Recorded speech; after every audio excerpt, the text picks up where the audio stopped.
Can you imagine WWE Creative having probably one of the best in-ring guys that they have on the roster? One of the best guys that they got in the company on the microphone. Kevin Owens. And their idea for WrestleMania plans is for Kevin Owens to call out somebody that hasn't wrestled a match in 20 years.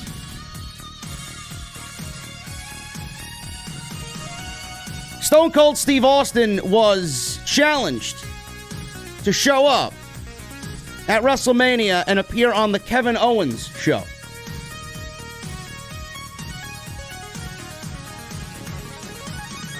I don't know who's excited about Stone Cold Steve Austin wrestling in a wrestling ring, but between us, I'm actually glad it's not happening.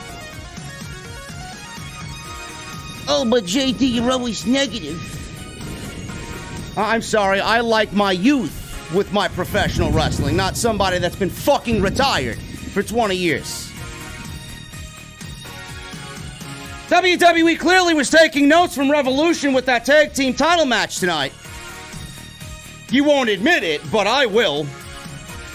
Somebody in that match, or somebody in creative, or somebody on the management team said, well, that AEW tag team triple threat at Revolution was fucking great, man. Maybe we should copy the same fucking thing on Monday Night Raw.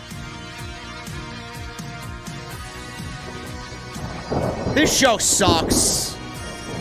Makes me wonder why I'm even fucking here, man. I took last week off.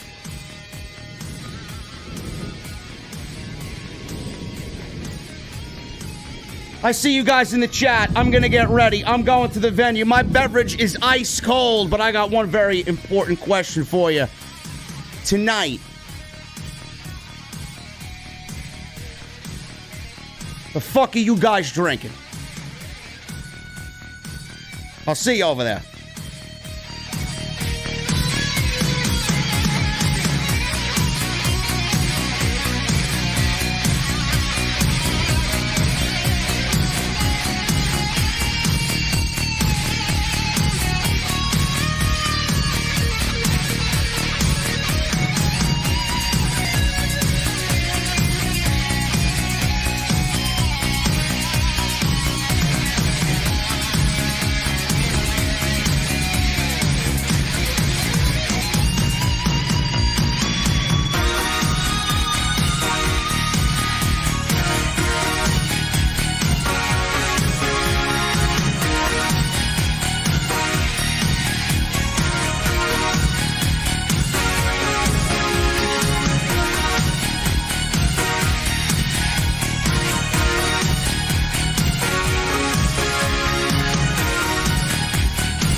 AEW successful?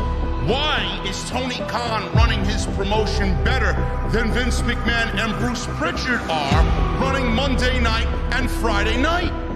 Long-term booking.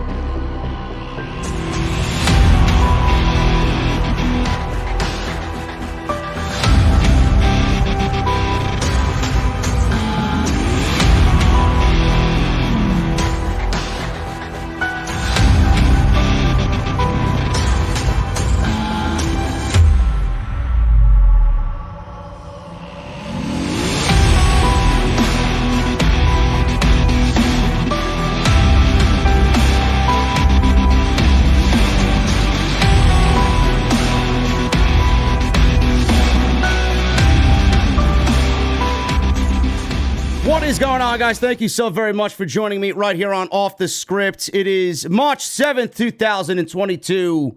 I'm your host, JD from New York, and this is Off the Script. Thank you guys so very much for joining me on your rainy New York City Monday nights, wherever you may be. By show of hands, man, how many people rewatched some of the shit that happened at Revolution instead of Monday Night Raw? Made me wonder why I even watched this show tonight.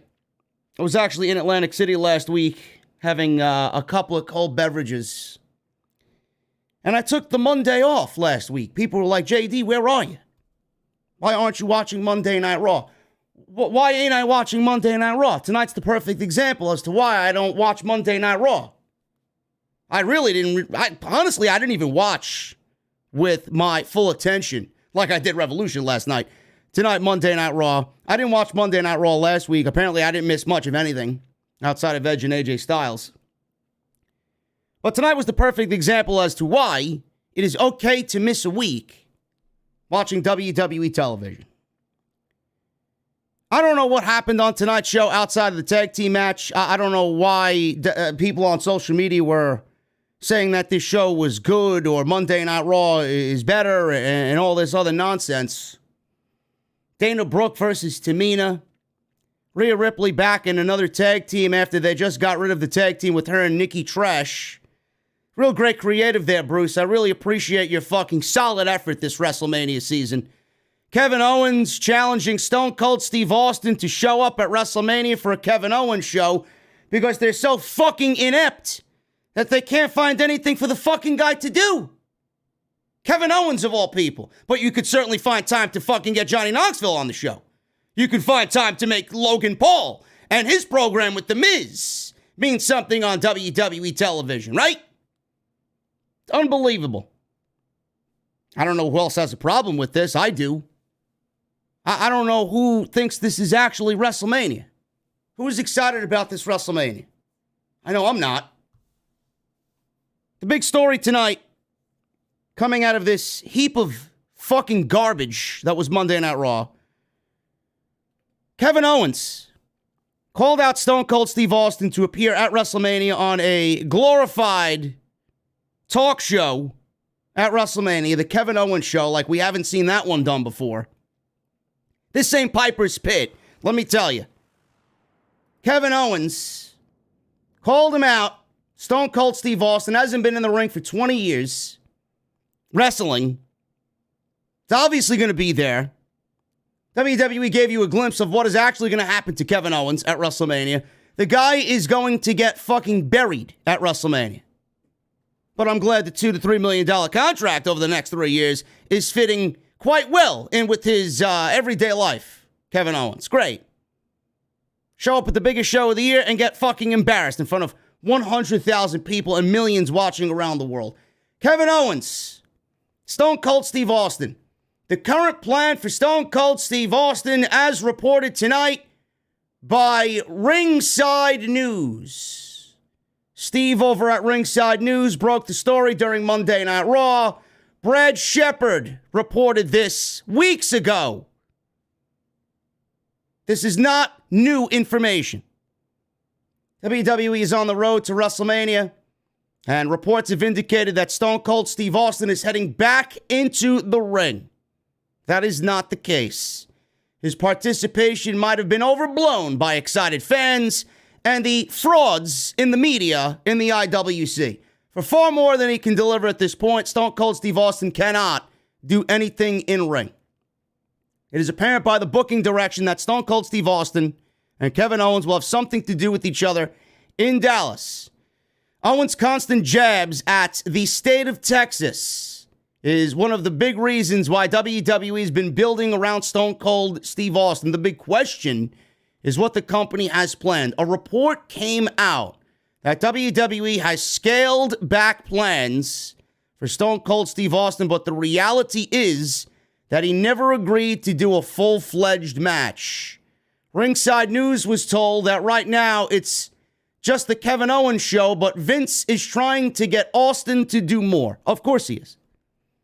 Vince is in desperation mode. Pat McAfee and Austin Theory is not going to sell tickets to WrestleMania. Logan Paul and The Miz wrestling the Mysterios is not going to sell tickets to WrestleMania. Roman Reigns and Brock Lesnar can barely fucking sell tickets to WrestleMania. The most stupendous WrestleMania of all time. The biggest WrestleMania match of all time, which we know is not really the fucking case. I mean, give me a break. Give me a legit break with this shit, man. I hate the false advertising. I know why they do it, but it's really fucking ridiculous. It's really cringe.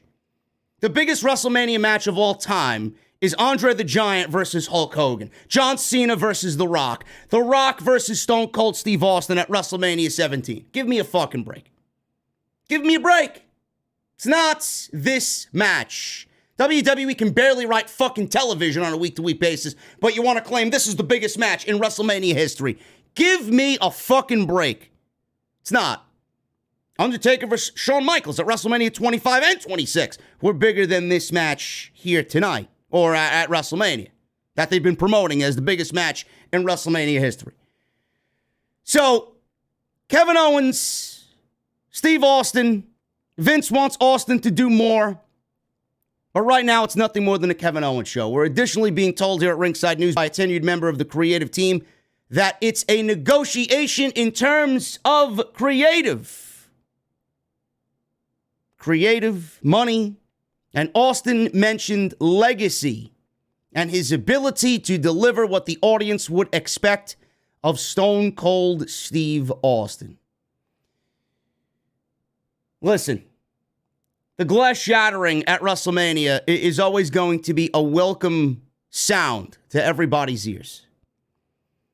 But it comes a time where people have to take a step back and realize that you cannot continue on the path that WWE is currently on when it comes to WrestleMania. And this is not the only year where WWE has done this and really just showed their true colors as far as how desperate they are for the public spotlight and the limelight and all the publicity that comes with it. They feel like they have to go over the top for WrestleMania, and they really don't. They clearly don't give a shit because WrestleMania is the weakest build out of any show all year put on by WWE. Case in point, look at what they did with SummerSlam and John Cena versus Roman Reigns. To me, that's a money match. With this Roman Reigns and John Cena, that's a money match. What did WWE do with Roman Reigns and John Cena? They didn't lift a fucking finger as far as building something between those two. They announced the match. Fucking stadium was sold out already. And they didn't do anything. So mixed with the fact that Allegiant Stadium was sold out, mixed with the fact that it's Roman Reigns, mixed with the fact that John Cena's back for about 6 weeks, they felt they didn't need to do anything. Meanwhile, the match suffered because of the lack of story going into the match. I haven't gone back and watched that match at all. I went back and watched Roman Reigns, Edge, and Daniel Bryan. I was going to call him Bryan Danielson. Daniel Bryan at WrestleMania. And then I went back and watched Edge versus Roman Reigns at Money in the Bank, which was fucking fantastic. Several times. I haven't watched that match back with John Cena. They don't give a shit. They don't put any effort into anything because that stadium was sold out. They don't put any effort into WrestleMania because it's WrestleMania. You're going to watch it because you're supposed to watch it. It's the biggest show in pro wrestling all year. That is a shit mentality for WWE to go into their biggest show of the year and just kind of feed to the fans. Yeah, we can put anything on the show. You're going to fucking watch it anyway. I don't like that at all. It's very disrespectful, and it's quite lazy for a fucking pro wrestling company like WWE to go into their biggest show of the year and legitimately not give the fans the best fucking show that you could possibly ask for.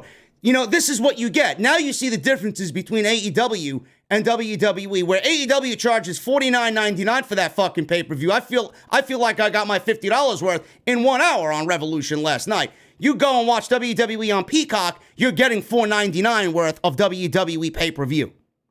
That's what they do. And it sucks. WWE right now is at the lowest it's ever been. Look at this WrestleMania card.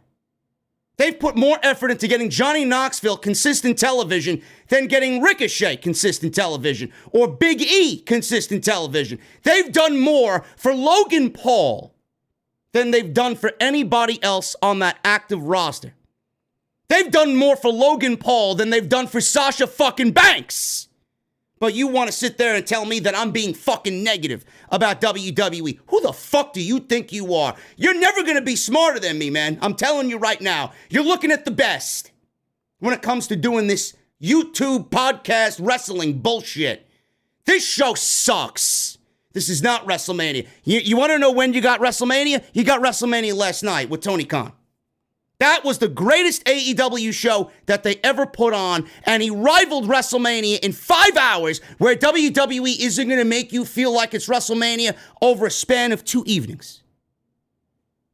Stone Cold Steve Austin, I get the glass shattering. I get they need the big names, but the reliance on big names is absolutely what is killing the fucking vibe of the entire WrestleMania season every single fucking year. If it's not Austin, it's Goldberg. If it's not Goldberg, it's somebody else. If it's not Goldberg or somebody else, it's fucking Ronda Rousey coming in and stealing spotlights.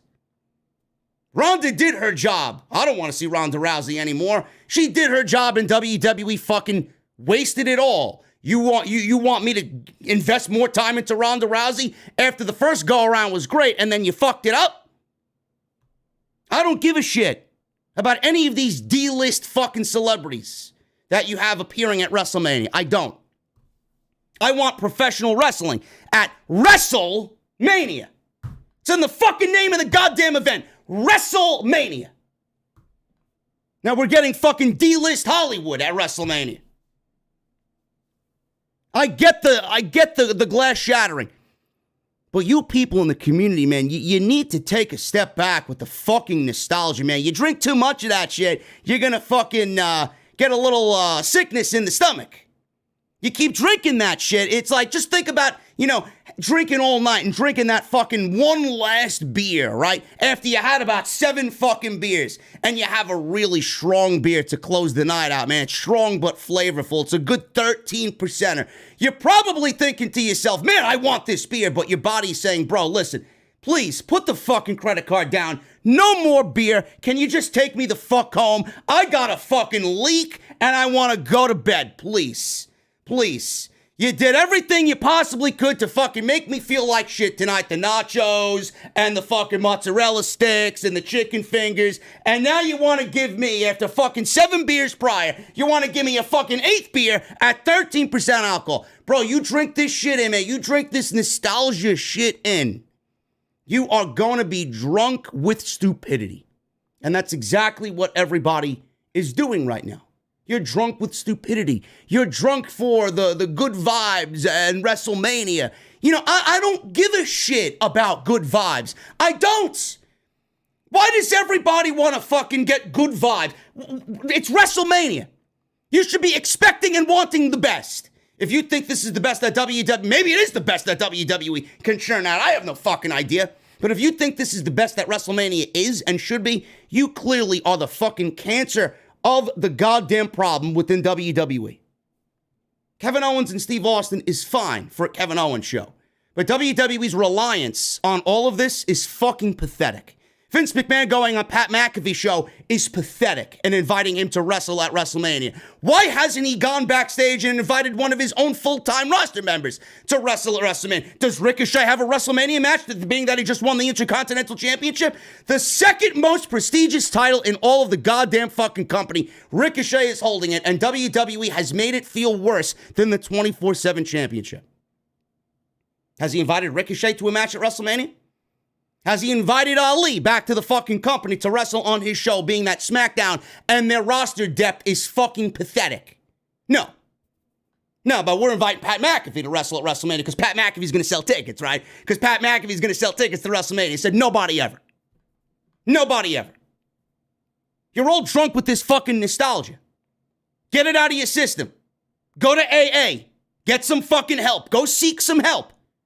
This is not the right way for WWE to do WrestleMania. Nobody told them to run AT&T Stadium. Nobody told them to run 2 nights at 100,000 fucking seats. WWE thinks that they're bigger than they really are. Let me tell you something, man. With the dwindling audiences every fucking week and dwindling audiences every year, where do you think these people went? They're either watching AEW because they're giving you what you need over there, or you're not watching professional wrestling anymore because it all just fucking sucks. WWE is not as big as they think they are. They may be making the money, but they're not as big as they think they are. They're certainly not making most of that money off of the fucking shit that they put on TV. That money comes from the TV rights deals. That money comes from Saudi Arabia. That money comes from Peacock. Most of WWE's annual income has nothing to do with their fucking live gates and their merchandise sales and what they do on TV. But here I am. I've been preaching every fucking year. If you put something good on TV, people will come. If you put something good on TV, people will go and pay money to go watch the fucking show. Madison Square Garden was never close to a sellout on Saturday night at that house show that they did in New York City. 70% of it was sold. That's fucking sad. Where WWE can't sell out Madison Square Garden anymore, AEW is coming into fucking Arthur Ashe Stadium and doing 20,000 seats. Now, but WWE is the big bad boss in town, right? This is their home turf. Everybody's drunk off nostalgia. It's sickening. I'm personally glad Stone Cold Steve Austin is now not scheduled to wrestle at WrestleMania. That's the right thing to do. He's not a fucking dummy.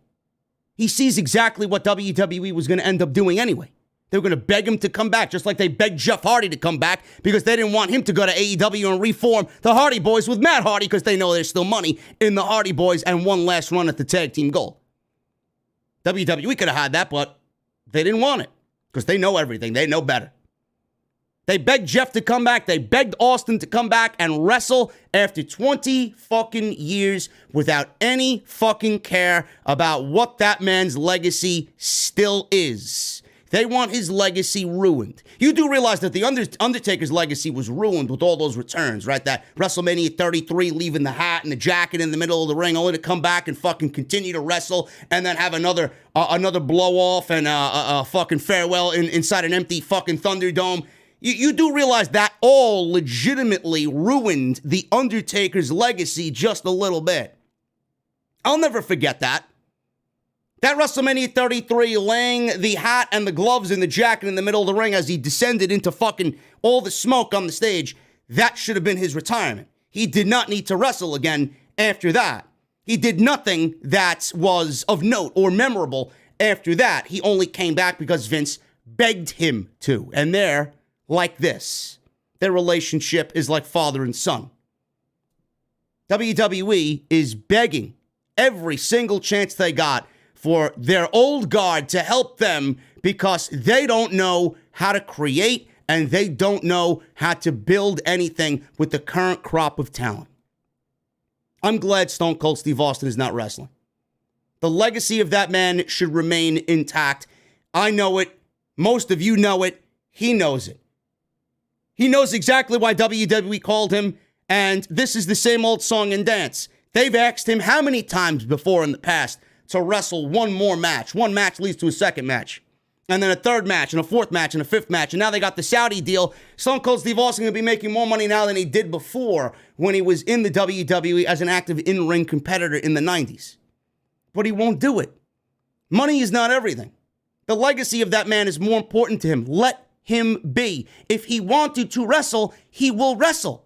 There's no need for anybody, you, me, or anybody, all those people that paid money to sit there and watch this horrendous show on April 2nd and April 3rd, there's no need to watch Stone Cold Steve Austin in the ring. You want to go get your nostalgia fix? The WWE Network at $4.99 has got you covered. I don't want to see live television in 2022 with a 58-year-old Stone Cold Steve Austin against somebody who should have a real, thriving fucking role at WrestleMania and does not. And does not. I'm glad. Mostly because I'm big on legacy and I'm big on self-respect. Also, I'm big on everybody fucking crying in the community because you didn't get what you wanted. Good. Good. I'm the anti-community. I'm glad we didn't get it Because now you'll all sit there and fucking cry and realize that what I was saying for the last 4 weeks has been correct. You don't want it either. You just want that feel-good moment. Fuck your feel-good moment. I want my feel-good moment every fucking week by these people writing good fucking television. That's what I want. That's my feel-good. I don't feel good falling asleep every Monday night because the show is utterly boring. That's the news with Stone Cold Steve Austin. Good. Good. He'll show up, he'll get a payday, he'll stun, and then he'll go away. He's lucky that WWE is opening the door for that to happen. And WWE is opening the door for that, for Stone Cold Steve Austin to just do that. Everybody's lucky that it's just happening with that. Stop begging. You're not getting any more than that. The other big thing that happened tonight on Monday Night Raw was Seth Rollins. I don't know what they're doing with Seth Rollins. Seth Rollins, as of right now, does not have a WrestleMania match going into AT&T Stadium. Now, the rumor and innuendo is Seth Rollins is going to show up and have some sort of open challenge at WrestleMania. The name being brought up is Cody Rhodes. I don't know if Cody Rhodes is still joining World Wrestling Entertainment. I don't really give a shit if he is or isn't. I don't care. I am honestly sick and tired of all the Cody Rhodes talk. He's on the WrestleMania internal line sheet. He's off the WrestleMania internal line sheet. He himself says he's retired. All this other shit about Ring of Honor being bought out by Tony Khan. He's going to go run Ring of Honor. I brought up all these possibilities, which are still possibilities.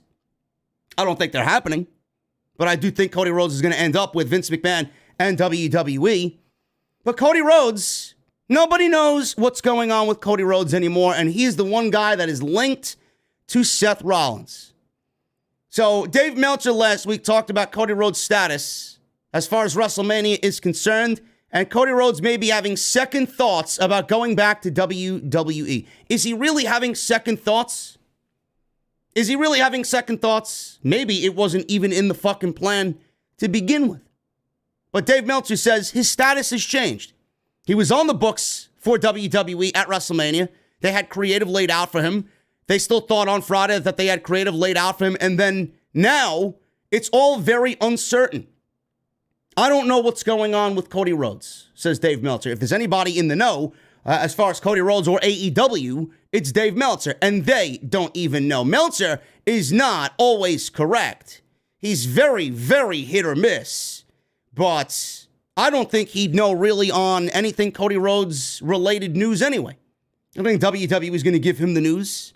I don't think WWE is going to do anything with Cody Rhodes and give it to Meltzer or Alvarez or anybody over at The Observer, knowing that their relationship is very tight with Tony Khan. So ringside news. They reported after Meltzer talked about it that on Friday around 4 p.m., Cody was on the internal documents for WrestleMania. No other information was available. Then 2 hours after they ran that report, they followed up with another exclusive report about Cody Rhodes' WrestleMania status. WWE's creative team was informed about a change of plans. Cody Rhodes right now is not listed on the internal WrestleMania documents. He's on the documents. He's off the documents. I'm sick and tired of hearing anything Cody Rhodes related. I don't even give a shit if he shows up at this point. I don't. Do I think Cody Rhodes is going to WWE? Yes, I do. I don't think he's going back to AEW. And to be quite honest with you, after Sunday's Revolution show, I don't really think AEW needs Cody Rhodes. Is Cody Rhodes going to be a compliment to the roster and add to AEW? Absolutely. But I think after Sunday night, we don't really need Cody Rhodes in AEW. I love Cody Rhodes. Don't mix up my words. I think Cody Rhodes is the best in-ring storyteller in all of the business right now. I love everything that he does. The way he talks, the way he presents himself, the matches he has, the old school mentality he has. There's a lot to love about Cody Rhodes. The greediness and the ego, I mean, everybody's a little greedy. Everybody's got a fucking ego. But, the ego on Cody Rhodes is, it's up there with a lot of big names in the pro wrestling realm. I do think that he's going to end up with WWE.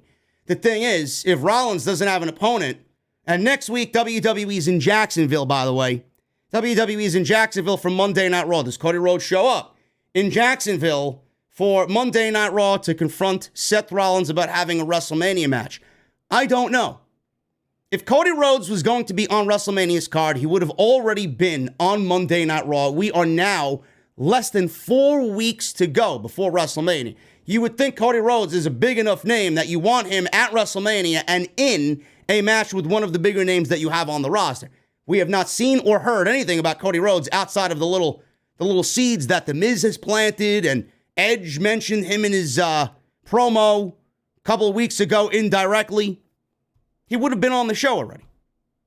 I'm not putting Cody Rhodes in a match at WrestleMania. I'm not.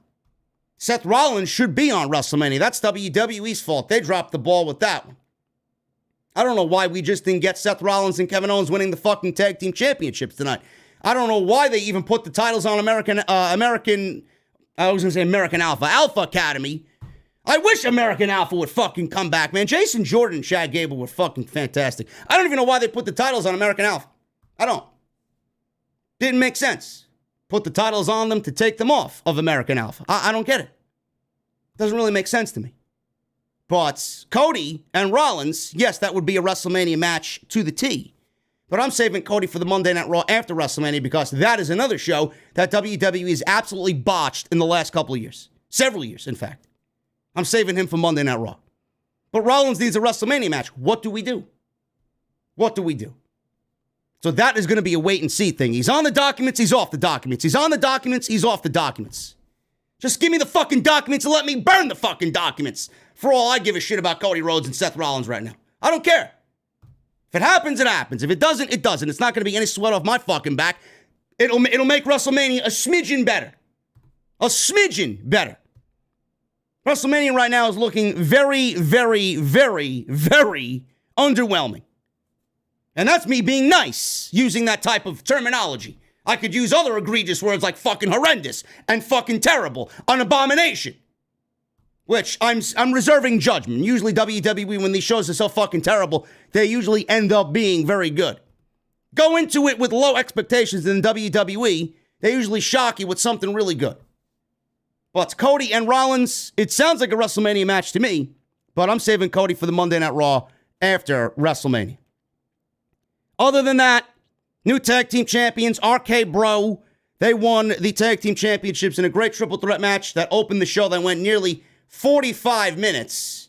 And then we got Rhea Ripley and Liv Morgan qualifying for their WrestleMania match for the Women's Tag Team Championship. And Finn Balor and whatever he's got going on with Damian Priest, I'm assuming that's going to be the United States Championship match going into WrestleMania 38. And then Edge, a different presentation for Edge tonight. Very Undertaker-esque with the purple lighting and the fog. And the whole presentation just kind of made me sit there and say, this guy really knows how to get you invested in anything he does, is Edge. I'm loving this heel turn. I think the heel turn is going to do wonders for Edge. And I love Edge as a heel or a babyface, but I do think he does his best work when he is a heel. So we'll go over that and everything else that happened on Monday Night Raw tonight. I appreciate you guys joining me on Monday Night Raw for the post show right here on Off the Script. Man, what a rough night it was last night. Let me tell you, man, my internet went out for 10 minutes, and I legitimately, if I didn't have such beautiful equipment on my desk, this room would have been in shambles. That's how fucking pissed off I was, man. Stream was cut for about 10 to 12 minutes. I had to go downstairs and reroute the fucking router. Came back up here. Surprise to me, the stream was still live, even though we took that little break in between. I lost, I'd say 40% of my audience. We were trending towards 3,500 live viewers last night. As soon as I came back, we lost about 1,100 or so. Don't know where you went. I know it was late, but hopefully you guys caught the live stream after the fact. And I appreciate all that that hung out with me and decided to hang out with me last night for the Revolution post show, man. It was still great. We went nearly 3 hours. It fucking killed me today. And it was just a rough day, man. No sleep. Those Sunday night shows that end at midnight, man. Tony Khan's got to start the shows at 7 o'clock, man. I understand going 5 hours. They got to scale that shit back down to 7 o'clock and have it go to 11. Please. Holy shit. 8 o'clock to 12? A little overkill, bro. Now, it's on a Sunday night where people got to get up for work. Got to fix that going forward. But if you guys missed the live stream, it is on the homepage right now. Go and check it out.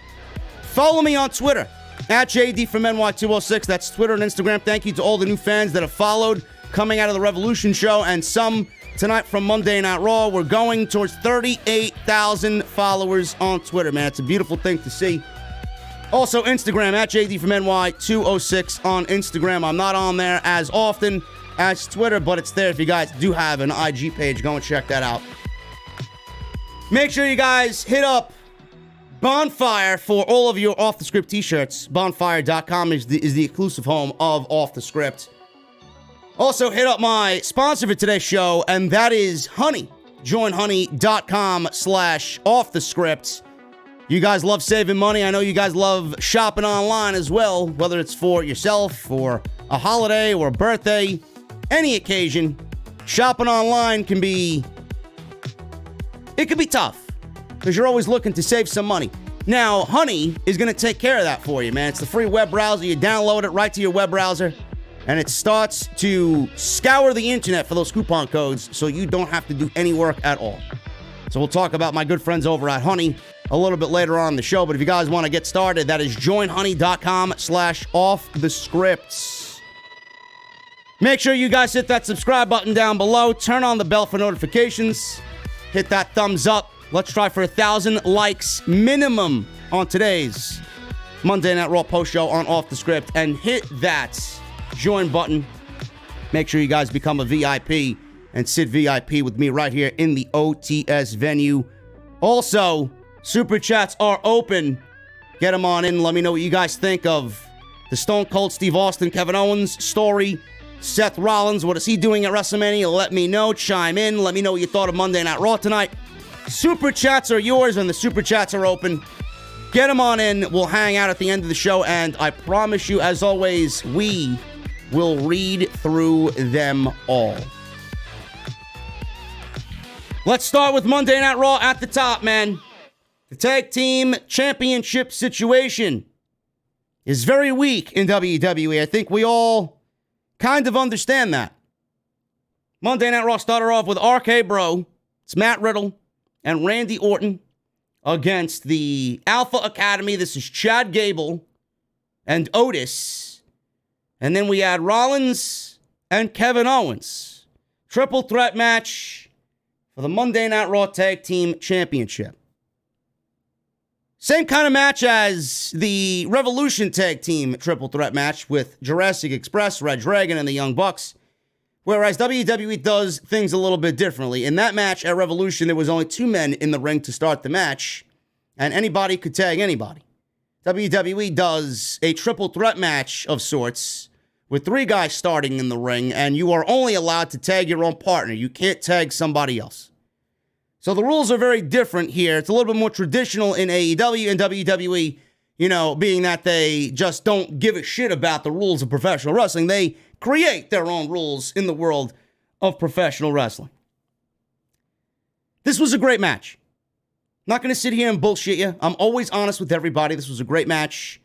This was a fun match. I could have easily watched this. We actually almost did for the entire first hour of the show. I like to see wrestling on my wrestling program, and that's what we got. I'd like to see more of this every fucking week. WWE has the talent on this roster to give us a match like this every week if they wanted to. They choose not to. But this was a great match. I do find it funny, though. And I'm not taking away anything from these guys in the ring. I'm not taking away anything from these 6 guys. They had a great tag team match. But I do find it kind of funny that AEW had a lot of people talking about their triple threat match coming out of Revolution. And the Young Bucks and Jurassic Express and Red Dragon, they killed it. They killed it at Revolution on Sunday night. Revolution itself was a huge talking point for all of pro wrestling last night. And WWE realized that. They knew it. They felt it. They seen it. And they wanted to create their own buzz tonight on Monday Night Raw. This is what I want to see more of. This is exactly what I want to see more of. If WWE could apply what they did in this tag team match coming out of Revolution and get the urge to put on better shows because AEW was the buzz of the town last night, I would fucking complain less about WWE. I would. I wish this was more of a regular thing. There's no way anybody is going to tell me that 6 guys here went out there and had this type of match, something similar to what we saw at Revolution, and did not watch Revolution for influence about this match tonight.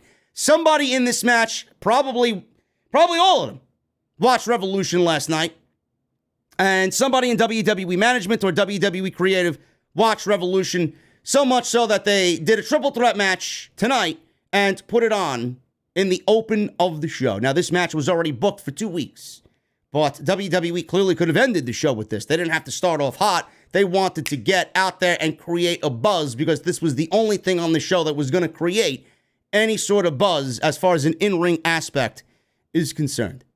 This was a great match. So, Rollins wiped out Gable and Riddle with a dive before Owens gave Gable a senton for a near fall. This was early in the match. We got a commercial break. There were several in this thing. It's tough to get invested when there's 4 commercial breaks. Otis took over, splashed Riddle, picked him up, and he went for a cover, only got a 2 count. Orton made the hot tag, and he handed out power slams to Gable and Rollins. Orton was very over here. RK-Bro is very over, which I will get to in a second. Power slams to Gable and Rollins before giving them a double draping DDT. After Gable blocked an RKO, Orton hit Rollins with one instead, and Owens broke up the cover. So Orton then backdropped Owens and Gable onto the announce table before Riddle and Orton dropped both Otis on the table, or dropped Otis on the table. So we go to a second commercial break, and Riddle gave Gable a floating bro, but Owens broke up the cover. Gable hit Riddle with a moonsault, but Rollins broke that up. They did a big Tower of Doom spot where Otis brought down Owens and Rollins, and his partner Gable with the powerbomb. Owens wiped out everybody with the dive. Rollins gave Riddle a double foot stomp after 2. So Rollins is trying to, keep up the pace and keep up the momentum here. He tried a rolling forearm, but Riddle applied a triangle choke. Gable broke that up with a diving headbutt before handing out some German suplexes to Orton, Rollins, and Matt Riddle. So Gable, at this point in the match, he goes up for his moonsault, which is a very pretty looking moonsault. He gets a lot of elevation. It's almost graceful in execution, is Chad Gable's moonsault. Randy Orton is, meandering about underneath him by the ropes. He's pulling himself up, trying to get back to a vertical base. And Chad Gable is in mid-moonsault. He's about to come off the top rope in the moonsault. He flips over, and Randy Orton, as soon as he comes down, he's almost face down, coming down on the moonsault. Randy Orton delivers an RKO mid-moonsault, and everybody popped big for the RKO in the moonsault by Chad Gable. This was gorgeous. Randy Orton is a master of his craft. And this may be in the top 3 best RKO executions of all time. I don't know what is up there. The Matt Sydal one is clearly up there. The Rollins one at WrestleMania 33, I believe, is up there. And we got this one. I know he did one with Ali as well. That was pretty, but those are the ones that really just stood out to me as far as the RKO execution. This was fucking gorgeous. Absolutely fucking gorgeous. So, crowd popped big for that.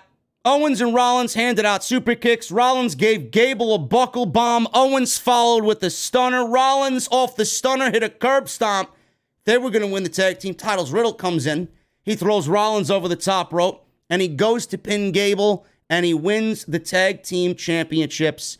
1, 2, 3. RK-Bro is now your new tag team champions going into WrestleMania. Rollins walked up the ramp sulking in defeat. He almost looked like he was just dazed and confused, walking around mindless to everything that was going on around him. Kevin Owens distraught, sat at ringside against the steel ring steps, and that was it. Fun match. Crowd was into it. Obviously took some influence from what AEW did with their tag team matches last night at Revolution, which is fine. It's always great to follow the leader in tag team wrestling. I understand it. I really get it, Bruce. I get it. So good on you, man. I wish you'd do that with every other fucking match on the show, but I know how fucking lazy you are. So at the end of the match, we had Randy Orton get in there, and Orton said he hasn't had this much fun in the 20 plus years he's been doing this. He called Riddle his friend, something that he hasn't said about anybody else in all the 20 years he's been in WWE. He was pumped that they were going to WrestleMania. Kind of sounds like they're suckering Matt Riddle in to have Matt Riddle lower his guard, and this was just another dish on that huge appetizer plate for Randy Orton. Another fucking, seed planted for the eventual turn. How much more can we develop sympathy for Matt Riddle when I eventually fucking turn on this guy and RKO him into oblivion? That's what I got out of this. But I don't really understand why they took the titles off of American Alpha only to put them back on RK-Bro going into WrestleMania when American Alpha were doing very well with those championships. Otis was finally coming into his own, and Chad Gable's been doing the best work of his entire WWE career. They put the titles on them. They did all that fucking nonsense with the academic challenge only to give RK-Bro the tag team championships again. There's one thing and one thing only that I can come up with as to why this decision was made. And it's because WWE knows that without RK-Bro, and this is a reason also why you're not getting the breakup going into WrestleMania, where a lot of people predicted that this would be your WrestleMania match. It would actually make WrestleMania a lot better if it was Riddle and Orton at WrestleMania. But a lot of people predicted that this would have been the match for WrestleMania, and WWE has not shown you at all, little teases here and there, but nothing much, nothing substantial, that these guys were going to break up. That's one of the reasons why they didn't break up RK-Bro just yet. They might be selling great merchandise still. They're incredibly over. Everybody loves them. They're still one of the best acts on Monday Night Raw right now. But they're also realizing as WWE that if we break up RK-Bro, we don't have a fucking tag team division. But whose fault is that? That's WWE's fault. You've coasted all through the fucking year with Omos and AJ Styles, and you've coasted all through the year with Randy Orton and Matt Riddle, and you didn't really give anything else to the tag team division that is good or enough for the fans to invest in the tag team division. They haven't broke them up yet because that's all they got. They got nobody else outside of RK-Bro. They got the Profits, they got American Alpha, and they got the fucking Mysterios. That's it. Your entire tag team division is what you saw here tonight. I doubt we see any more Rollins and Owens pairings. They've been great in the time that they've been together, but let's be real, they're not a real tag team. WWE hasn't broken up RK-Bro yet because there is nobody else in that tag team division as popular as RK-Bro. And they know if they do, they're going to be floating up Schitt's Creek. So RK-Bro's going into WrestleMania. What are we doing at WrestleMania with RK-Bro? Are we going to get another American Alpha match? Why didn't you just do the title change at WrestleMania if you wanted to do that at WrestleMania? That would have been a greater stage for it to happen. Now you gave them the titles. Less than 4 weeks to go before WrestleMania. And what is the plan? There is none. That's the plan. There is no plan. I'm going to throw some at you guys, and I've been preaching this for the last, I don't know how long. What is it? Since 2016? Since 2016, I've been preaching this one very important thing that I would love to see happen. WWE pulled a fucking rabbit out of a hat with this unification match between Roman Reigns and Brock Lesnar. Great. I hope that they keep their fucking word on the unification match, and it's not what Meltzer said. So we're going to get a unification match between Reigns and Lesnar. Great. One championship. That's all we need. We don't need 2 world championships. Why don't we do the same for the tag team championships? Why don't we do RK-Bro against another team who clearly has A, no competition, and B, no plans at WrestleMania on the SmackDown side of things? Why don't we do RK-Bro versus the Usos at WrestleMania? Why don't we merge the tag team divisions at WrestleMania. That's your tag team title match. All we need is that to happen and crown one tag team champion, WWE tag team champions, not the Raw tag team champions, not the SmackDown tag team champions, the WWE tag team champions. Have the Usos win, unify the titles, keep them alongside Roman. Roman's going to own the title after he beats Brock Lesnar. The Usos would own the title after they beat RK-Bro. And then you could break up Orton and Riddle and begin planting the seeds for that at WrestleMania. That's what needs to happen. I don't want to see another fucking tag team match with these teams, Profits, American Alpha. I don't want to see any multi-man teams for the tag team championships. That is lazy. That's what WWE is going to do. I'm just getting my hopes up talking about another unification match that I know is not going to happen. The Usos have legitimately no fucking tag team challenges on SmackDown. I have no fucking clue what they're doing over there. For all we know, we'll get another New Day and Uso matches at WrestleMania because WWE just doesn't give a shit. But the Usos versus RK-Bro at WrestleMania for the unified tag team titles, that is the best match that you could possibly do right now. So let's see what happens. I doubt I get that. I doubt we get that. But that's the best way to go about this and crown one tag team champion at WrestleMania. Dana Brooke.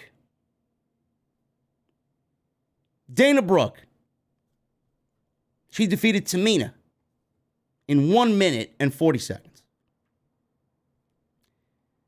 I really wish I could get into WWE Creative during the boardroom meetings when this show is being written. I'd love to be a fly on the wall. I'd love to ask. I really would love to. If I ever got invited and if WWE ever did a media scrum, I would absolutely ask, why is the 24/7 championship still a thing on television? Are we appealing to anybody? Are we appealing to any certain demographic with this? What is the point? And what is with these love angles in WWE? It's all over NXT. Everybody is with somebody on NXT. I didn't know I was watching some fucking high school drama with my pro wrestling. Here we got Dana Brooke and Reggie as a romantic item. Here we got Tamina and Akira Tozawa as a romantic item. This is worth my television time? I would have gladly given the time given to this to fucking the tag team match that opened the show. The 4 or 5 minutes that you wasted doing this bullshit, the 2 for the match and then the 3 minutes that followed the match, I would have gladly given the tag team title match that opened the show. Dana Brooke pins Tamina. Wow. She did something right. That's amazing. Titus is very proud, man. He may actually give her the night off. He may actually give her the night off. Listen, honey, you don't have to come back to catering, man. The mashed potatoes, don't worry about them. I got them. In fact, I'm going to have Apollo fill in for you because he's another fucking loser who is just a complete waste of roster space. So go enjoy your date with Reggie, says Titus. 1 minute and 40 seconds. After the match, Tozawa called Tamina the love of his life. Clearly, Akira Tozawa is so depressed that he is now becoming fucking mental. Sitting in catering all these months, all these years, man. So much so that he is now claiming that Tamina Snuka is the love of his life. My goodness, man, what the fuck have they done to you, man? What are they feeding you in catering? Have they been beating you in catering? Like, well, what is going on here? Akira Tozawa and Tamina Snuka, an item? Talk about the odd couple. What is with everybody being paired? It's like I'm watching Saved by the fucking Bell, man. Anyway, moving on from this nonsense, we go into the Miz and Logan Paul. We had a Miz and Logan Paul homecoming with Jerry the King Lawler. I didn't know we needed to see King back on our television. But here we are. So Miz made his entrance. He's in the ring. Cleveland, I'm home, he says. He got a hometown reaction, did The Miz. He looked into the camera and said, "This is respect." He played a clip from Dominic Mysterio accepting The Miz's challenge at WrestleMania. He said Dominic was being very disrespectful.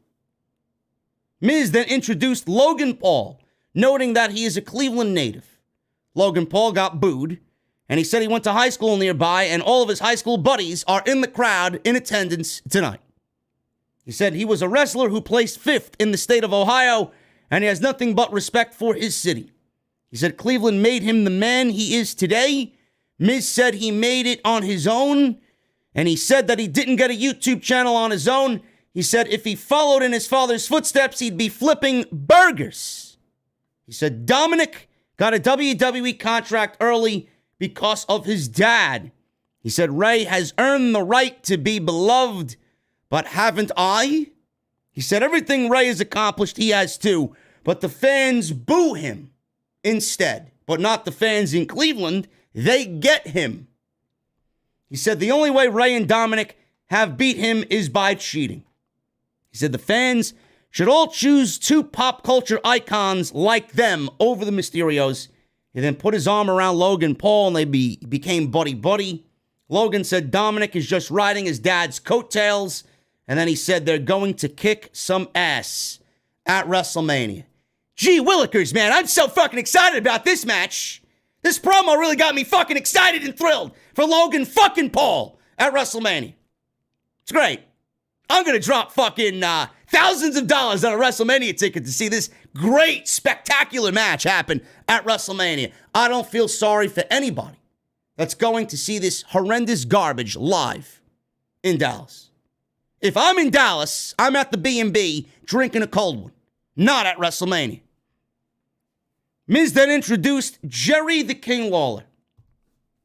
Jerry Lawler comes out, whom he noted was born and raised in Cleveland. Great. So we got Tennessee. Every time WWE goes down to Tennessee, we get Jerry the King Lawler and an appearance. And now they're in Cleveland, and we got Jerry the King Lawler and an appearance by the King on Miz TV. Who asked for this? What does this have to do with the Mysterios, Logan Paul, and the Miz? All you're doing is dragging out a fucking segment that nobody gives a shit about by having Jerry Lawler there, adding to nothing.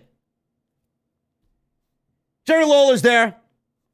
Who in the history of WWE has more epic matches than Jerry the King Lawler? Jimmy Smith says. I can name about fucking 20 off the top of my head, Jimmy Smith. Put the headset down and stop listening to Bruce Prichard, please. Lawler says he goes way back with Cleveland. He talked about various cities in Ohio near Cleveland where he grew up.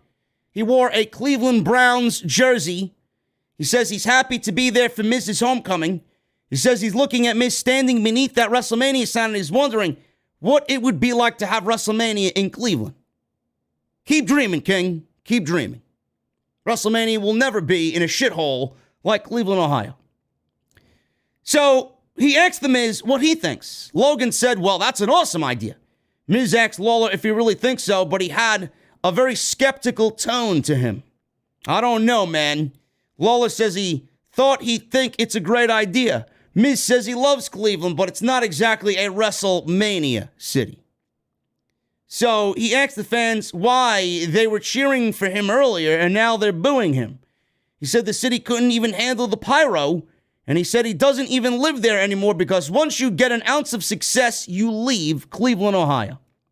He said the Browns moved to Baltimore, he got booed, and he talked about big-name athletes who also left the city of Cleveland. He said Cleveland will never host a Super Bowl or a WrestleMania. He says it's time for them to head to WrestleMania because winners leave Cleveland. I don't get why this was necessary. I don't get why Jerry Lawler was out there and no sign of the Mysterios. All the shit talking that these two guys did with the Mysterios, and they just sat idly by backstage without an ounce of fucking care to come out and confront their WrestleMania opponents, man. Listen, I heard Titus was making homemade cannolis for dessert tonight. Those cannolis must have been fucking delicious because we didn't hear a fucking peep from Dominic and Rey Mysterio. Nobody gives a shit. And Jerry Lawler only added to this nonsensical waste of fucking time segment. Kevin Patrick. He interviewed Tommaso Ciampa and the NXT champion, Bron Breakker. Braun Breakker made his Monday Night Raw debut. Not much of a crowd response for Bron Breakker in Cleveland. That's a bad sign because Cleveland is a big wrestling city. Bron Breakker got zero reaction from the Cleveland fans in the arena tonight on Monday Night Raw. Zero reaction. You know, if this was Triple H's NXT, whoever Triple H was grooming in NXT would have got a resounding reaction because back in the day, which is not that long ago, people actually watched NXT when Triple H was the head of NXT Creative. Now that Vince and Bruce have taken over, nobody is watching NXT, so there you go. Nobody knows who Bron Breakker is because they are not watching NXT, and rightfully so. The show fucking sucks. Breakker says he's still taking it all in. He's very excited to be on Monday Night Raw. Be careful what you wish for, Mr. Bron Breakker. Be careful what you wish for, Bron Breakker. I'm here every Monday night, bro. I know eventually whatever I say is going to get back to you. You better be fucking careful what you wish for, man. You don't want to be on Monday Night Raw. You don't want to be on SmackDown right now, but you also don't want to be on Monday Night Raw. I would urge you to stay right where you are, man. It is the less of the two evils, the three evils in WWE. Even though it's a Vince and Bruce production, you still got your HBKs and your Matt Blooms and your Sarah Amatos down there, and you got your little comfy NXT Performance Center. You don't want to be on Monday Night Raw. Believe me. Believe me. And I got to get this off my chest, man. I've watched enough Bron Breakker to know that the guy is fucking legit. He's got something. He's got it. Whatever the fuck it is. Bron Breakker's been intense. Bron Breakker's been physical. Bron Breakker hasn't cracked a fucking smile in NXT. Why does he make his first appearance on Monday Night Raw and not within the first 3 fucking minutes is Bron Breakker smiling in his first promo on Monday Night Raw? Is it really that necessary for all the baby faces to fucking smile? This is what killed Rhea Ripley. This is what continues to fucking eat away at Bianca Belair. Now they got Bron fucking Breakker smiling on Monday Night Raw. Why? Why do we have him smiling? Bron Breakker should not even know the definition of smile. But here we are. Did anybody else notice that? Or am I just losing my fucking mind because I was delirious with fucking garbage on my television? Stop the smiling. They had Apollo Crews smiling when he was a babyface. They got fucking Bianca Belair smiling. They got Rhea Ripley smiling. They got Nikki Ash smiling. Enough of the smiling. Bron Breakker is there to break your bones, not fucking smile and take you out for a cup of coffee afterwards. Tommaso Ciampa was there. He says he can't wait to team with Breakker and then challenge him for the NXT Championship on Tuesday. He says he can't wait to get his hands on Dolph Ziggler and his goon, Bobby Roode. He's grateful for the chance to compete on Raw. Ciampa says they're going to beat Ziggler and Roode again, this time on Raw. I'm not sure this was a great way to debut Bron Breakker. What the fuck do I know? I've watched enough Monday Night Raw and enough of NXT to realize who's going to make it and who's not. You keep this shit up, Bron Breakker's going to be dead in the water within the first 2 months of his debut on Monday Night Raw. Sarah Schreiber interviewed the Street Profits backstage as they were walking to wherever. She asked if there was a place for them at WrestleMania. The answer is no. There's not a place for the Street Profits at WrestleMania. She said it must be disappointing. Things are looking very grim. Things are looking very grim usually. It's Monday night. Why wouldn't it look grim? Montez Ford says he thought they were closer than that. He said 4 weeks is plenty of time for them to make their case and find a place. He said they did pin RK-Bro not too long ago, so if anybody is first to be in line for a title shot, it should be them. Oh, is that all it takes now? Beating RK-Bro in a non-title match? They weren't even the fucking champions. So how does that make you the number one contender for the tag team championships now that they won the championship? You pinned them when they weren't champions. Who gives a shit? You, just like everybody else, are in the back of the line. So they pinned RK-Bro not too long ago, so if anybody is first in line, it's them. It should be them. Angelo Dawkins then told Seth and KO to get to the back of the line. Tommaso Ciampa made his ring entrance. I didn't watch Monday Night Raw last week, so I had no earthly fucking clue that they changed Tommaso Ciampa's theme music. No One Will Survive. They had to change the theme music. I don't really understand why Tommaso Ciampa needed his theme music eradicated and replaced with something far less impactful. I can't tell the difference between this and Dana Brooke's theme. I can't tell the difference between this and Shayna Baszler's theme. I can't tell the difference between this and Carmella's theme. Why? Why did Tommaso Ciampa need his absolutely identifiable and very noticeable theme music changed because he's now having more appearances on Monday night? Does nobody want to have their superstars feel special in this company?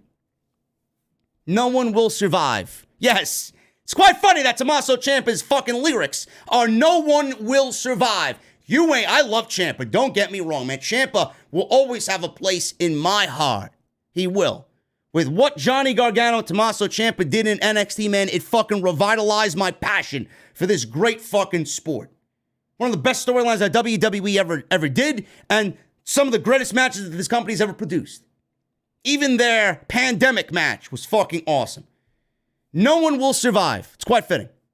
Tommaso Ciampa will not survive on Monday Night Raw. I doubt he's going to get released, but this guy will be in the Finn Balor role before all is said and done. Bron Breakker and Tommaso Ciampa versus Dolph Ziggler and Bobby Roode. Didn't really give a shit about this because this was pretty predictable. Braun is in there, gave Roode a delayed vertical suplex very early on in this match.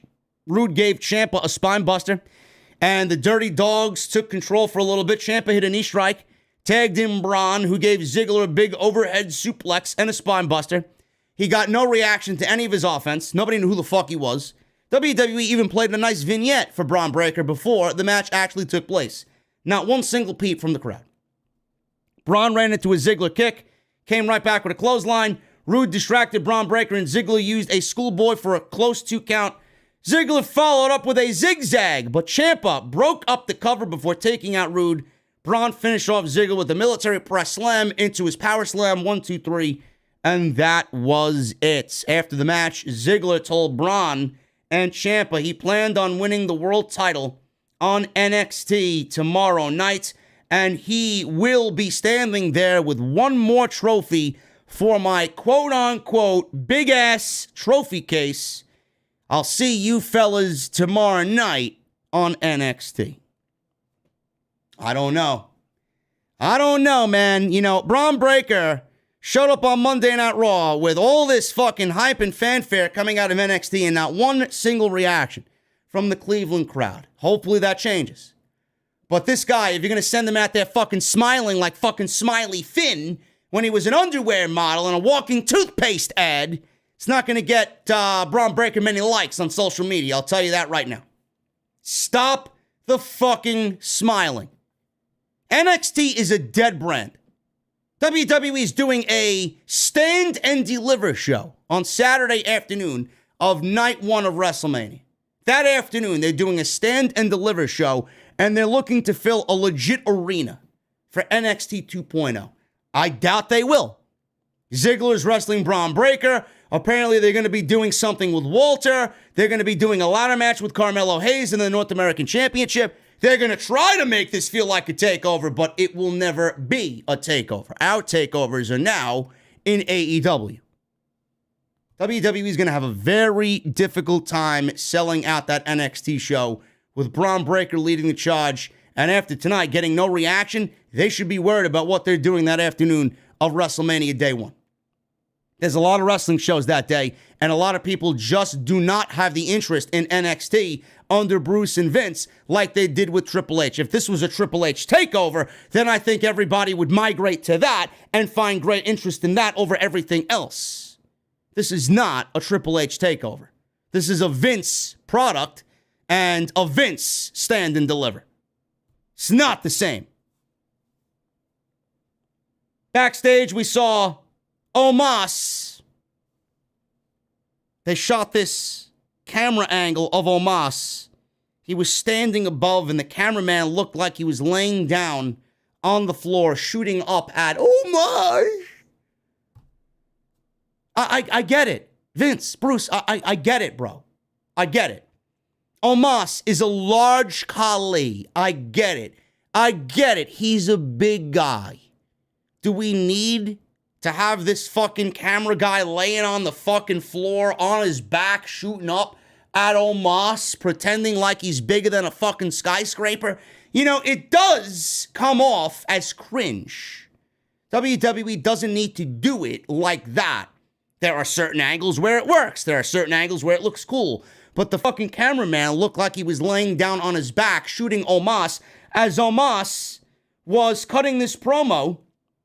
Sarah Schreiber was asking the question. She was nowhere in the shot because she would look utterly ridiculous if she was in the camera shot, and asked if he's worried that there isn't a place for him on WrestleMania despite being undefeated since his debut at WrestleMania last year.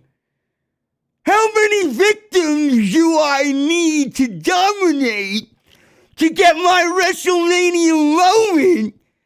He vowed then to not wait for a moment, and I'm going to take everybody out and punish them and dominate every WWE superstar. Omos! This guy, what are you going to do with Omos at WrestleMania? What are you going to do with Omos at WrestleMania? What? You're going to do the Andre the Giant Memorial Battle Royal? You're going to have this guy go into an Andre the Giant Memorial Battle Royal and eliminate everybody and give him the big Andre trophy, right? As if anything came of winning that Battle Royal. I pray to God, with what we saw tonight, we don't get Omos at WrestleMania against what I saw tonight. Omos versus Apollo Crews. Apollo, please hand me my termination papers immediately, Crews.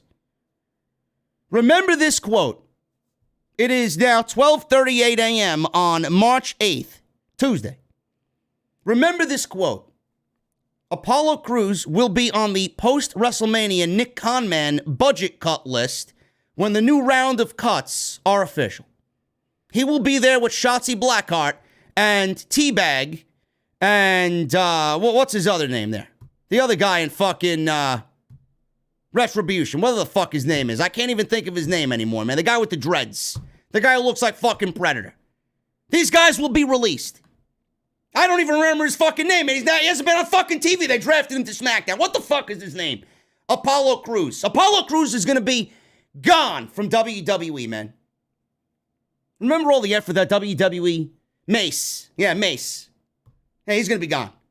Mace is going to be eliminated, bro. He's going to be on the Nick Khanman budget cut list. Dijakovic's going to be gone. Veer is going to be on that list.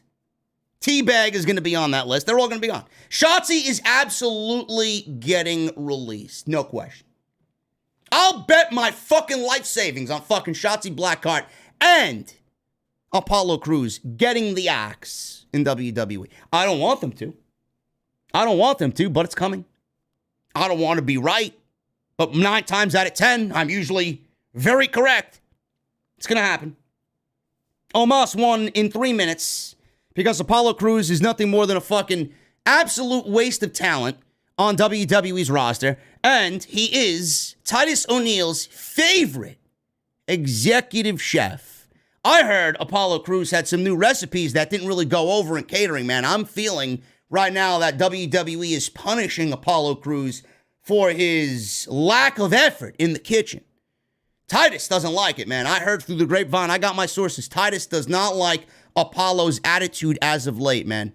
I heard he's even sabotaged some dishes and upset some superstars in the locker room.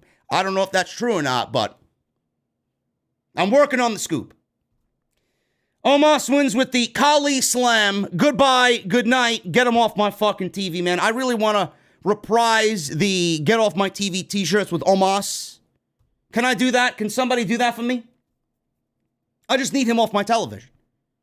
Like, why is this guy on my TV? What is so attractive about Omos being on WWE television? Commander Aziz entered the ring, and then he went to go check on Apollo Crews. Omos was leaving the ring. He turned back around, and he had a stare down with Commander Aziz. Look at these two, says Corey Graves. They look like two skyscrapers. Can you imagine if the WrestleMania match is Omos and Commander Aziz? Can you imagine that? And people thought WrestleMania 9 was bad. People thought WrestleMania 9 was bad. You know, the WrestleMania show that had Mr. Perfect and the Narcissist, Lex Luger. The show that had Crush versus Doink the Clown. A show that had Razor Ramon versus Bob fucking Backlund. The Steiner Brothers versus the Usos. Shawn Michaels versus Tatanka for the Intercontinental Championship. Hulk Hogan and Brutus the Barber Beefcake versus the $1 Million Man and IRS for the WWF Tag Team titles. The Undertaker versus Giant Gonzalez. Now that I'm naming all these WrestleMania matches at WrestleMania 9, I would take WrestleMania 9 over whatever the fuck we're getting at WrestleMania 38 right now.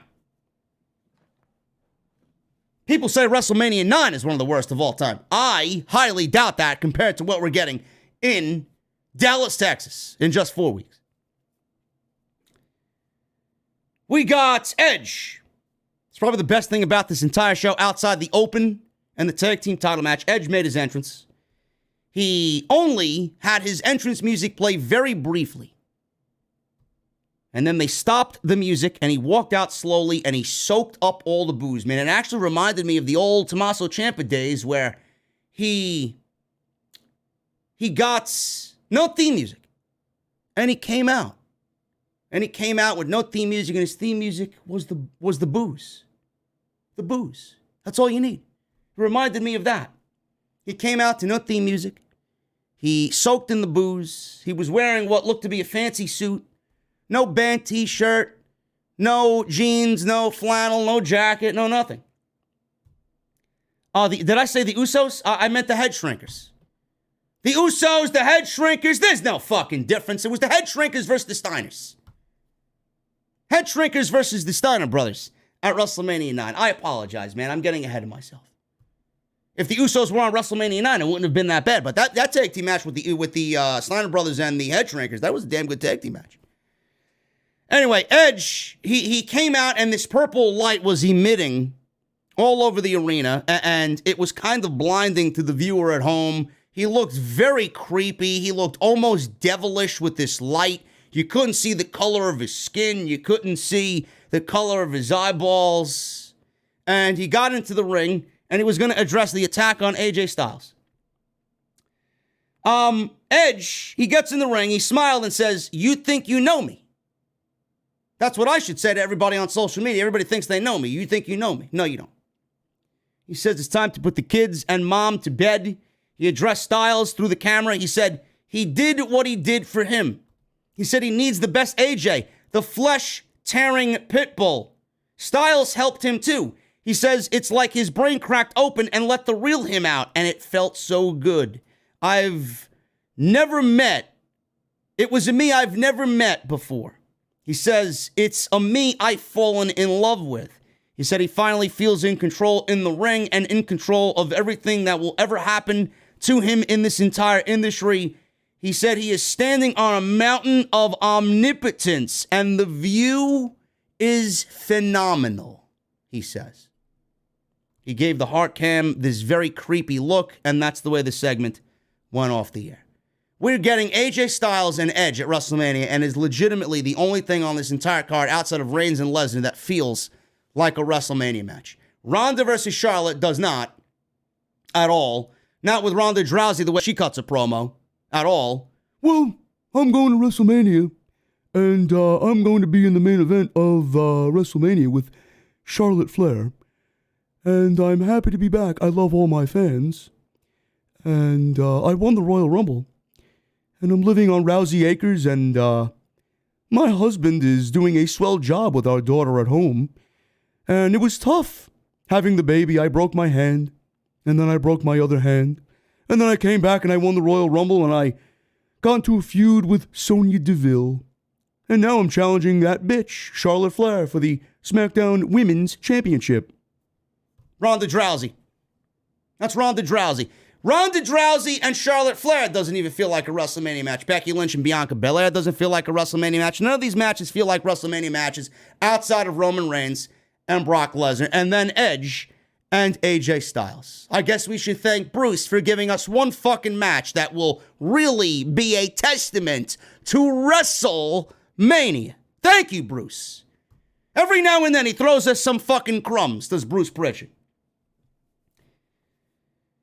So, Kevin Owens was backstage. Kevin Patrick approached him and asked what his reaction was to falling short of securing a path at WrestleMania. He asked what's going on right now with him, and Owens says he's not as distraught as he was earlier, like Seth, because he never wants to feel that way again. He says he won't have to because he just had an epiphany. He said, an epiphany is when you have a brilliant idea that no one else can have it. He says his idea is going to change his entire WrestleMania future. Kevin Patrick asked, would you care to share what your epiphany is? Kevin Owens says, no, not yet. I'm going to iron out some details, but I will share the plan later tonight. So this clearly was the hook to keep you watching for the main event of Monday Night Raw. Liv Morgan and Carmella. Or Liv Morgan and Rhea Ripley, rather, versus Carmella and Zelina Vega. WWE paired Rhea Ripley and Nikki TR-ASH up in a tag team, and it absolutely demoralized Rhea Ripley. It ruined Rhea Ripley. It buried Rhea Ripley. It made Rhea Ripley look like a fucking comic book geek, and it took away all of her badassery, and she sat there looking like a complete fucking loser. A complete and utter fucking loser. Okay? Liv Morgan, she was in this feud with Becky Lynch, and she had some decent matches with Becky Lynch. She was never going to win the Raw Women's Championship, but she gave a valiant effort, did Liv Morgan. All the stands on social media cried and begged that Liv Morgan and contemplated, oh, this is just the beginning. Let it play out, they said. Let what play out? Liv Morgan getting buried? Sure thing. Let what play out? Liv Morgan going into WrestleMania as the Raw Women's Champion? You guys are some fucking comedians, man. Liv Morgan going into WrestleMania as the Women's Champion on Monday Night Raw. Yeah, and I'm in the fucking main event of WrestleMania against Brock Lesnar and Roman Reigns. I'm making it a triple threat match. The fuck out of here. Liv Morgan is the Raw Women's Champion.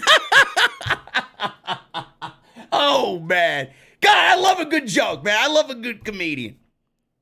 Liv Morgan did that Becky Lynch shit. And then Rhea Ripley and Nikki, the fuck is it? TR-ASH. They broke up as a tag team. So I'm like, all right, WWE finally, after all these months of death for Rhea Ripley, have broken the team up. Now she can go on to do bigger and better things at WrestleMania, right? Maybe a match with Asuka, maybe a match with Bayley, right? Maybe a match with anybody. A match with anybody. You could have even did Sasha Banks versus Rhea Ripley at WrestleMania in a Raw versus SmackDown super match, right? Anything would have been better than what we've been given right now on WWE television. They paired Sasha Banks with fucking Naomi. Naomi should be in a match with Sonya Deville. Let's be real. Naomi should be in a match with Sonya Deville. Naomi was eliminated by Sonya Deville in the Royal Rumble. I wouldn't expect you to remember that because everybody thinks they know everything. If you go back and watch, Sonya Deville eliminated Naomi in the Royal Rumble. The feud was not over. WWE ended it prematurely. Instead of doing that and doing Sasha versus Rhea Ripley, which would have been a great one-on-one match for both women, WWE gave us the worst of the plans. They gave us Sasha and Naomi in a tag team title match against Carmella and Zelina Vega, and now they took out Rhea Ripley from this Nikki Ash tag team and only put her in another tag team simply to get her to WrestleMania. Why? Why are you going backwards when it comes to Rhea Ripley? You just took her out of a fucking tag team to only put her back in another makeshift tag team and get her on the WrestleMania card because you have nothing else better to do for poor old Rhea Ripley. God, how the mighty have fallen, man.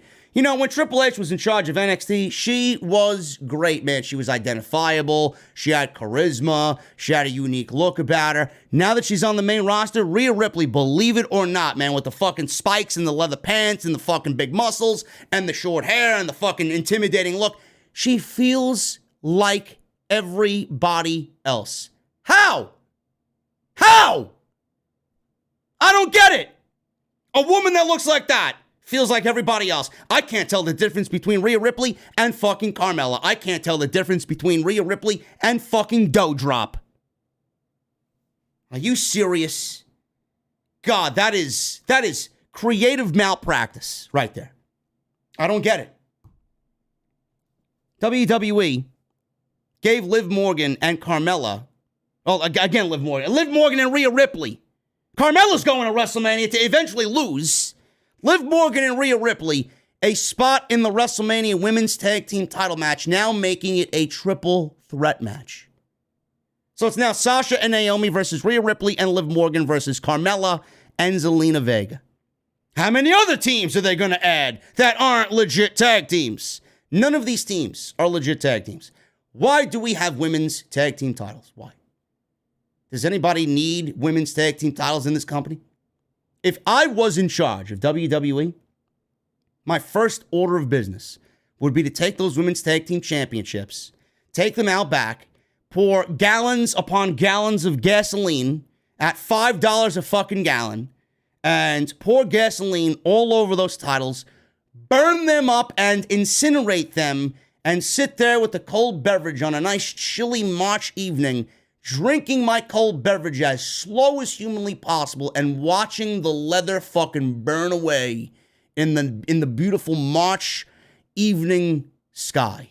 That's exactly what I would do.